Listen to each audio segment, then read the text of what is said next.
What's going on, everybody? I'm Jory Goodman, the Time Teller. Now, today I want to share with you a watch that's a real oddball in my collection, and it's not that it's a super weird watch, it's just a very uncommon watch with just a ridiculous history behind it. So, without further ado, it is 3 o'clock on the button. Let's get down to business. Okay guys, so this is actually going to be a pretty short video, but I just wanted to share with you a watch that you may otherwise not really hear about. This is my Certina DS2 Chronolympic.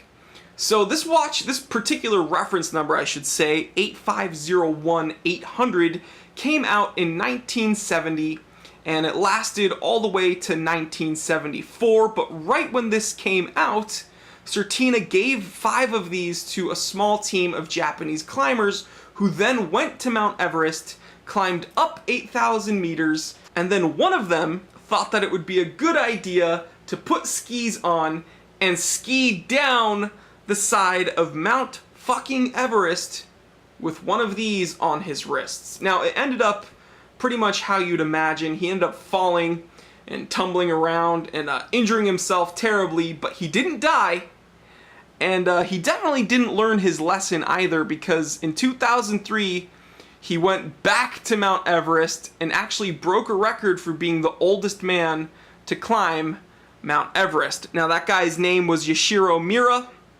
They made a documentary about him in 1975 titled The Man Who Skied Down Mount Everest.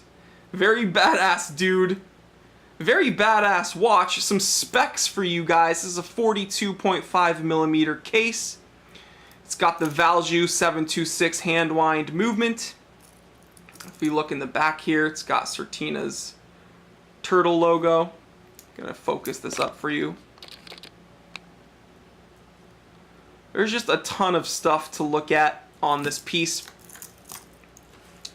I don't know if the camera's gonna pick it up, but there's some awesome texturing around the subdials.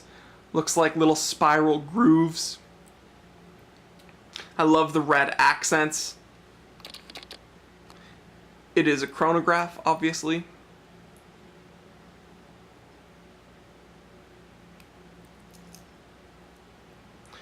My all-time favorite part about this watch is this huge domed crystal. And I love how when you look at it from an angle, you get that really cool distortion of the subdials there. Just awesome, awesome piece.